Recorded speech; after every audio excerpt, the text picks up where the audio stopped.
So here we are exploring rational numbers as exponents. Now, here's our formal definition. We want to let n and m be integers such that the ratio m by n is a simplified rational expression and that our integer n must be strictly greater than 0. So with these conditions, we have the following.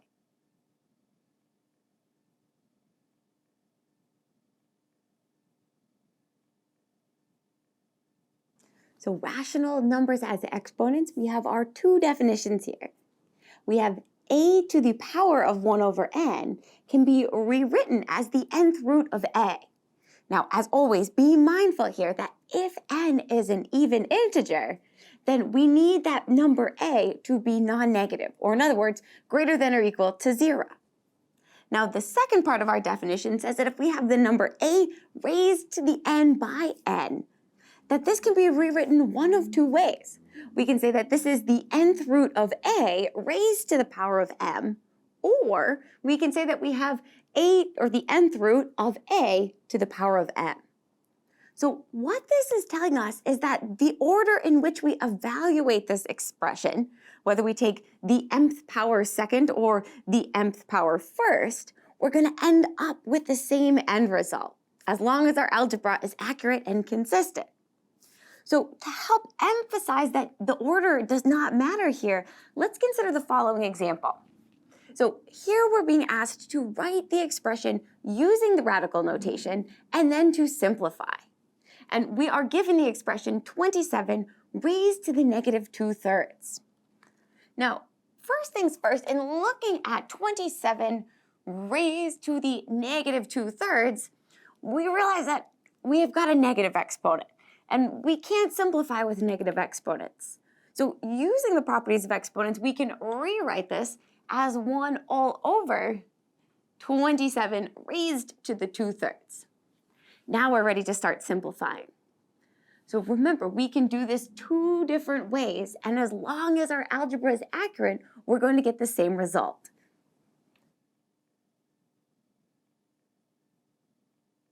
So in case 1, I'm going to take the cube root of this expression first. So if it helps, and if you're thinking to yourself, how did you get from this step to this step? Well, remember that even though we are now working with rational numbers, these are still exponents. So all of the properties of exponents that we just reviewed still apply. So we can rewrite this expression as 1 over 27 raised to the power of 1/3 times 2.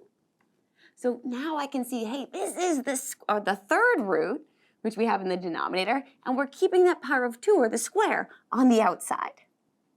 So now we're ready to simplify this.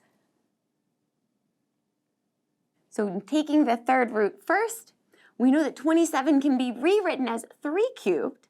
So the third power and the third root cancel each other out, leaving us with 1 over 3 squared, or 1/9. Now, again, to verify that property, let's go ahead and reverse the order and check that we get the same answer.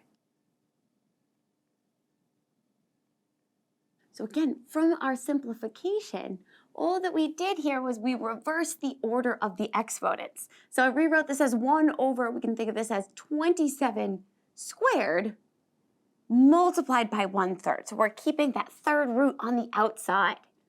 So squaring 27 leaves us with 729. And now we're asking ourselves, what number can be multiplied together 3 times to obtain 729? And lucky us, we know that 729 is 9 cubed. So we have 1 over the third root of 9 cubed, which simplifies to 1/9, producing the same final answer.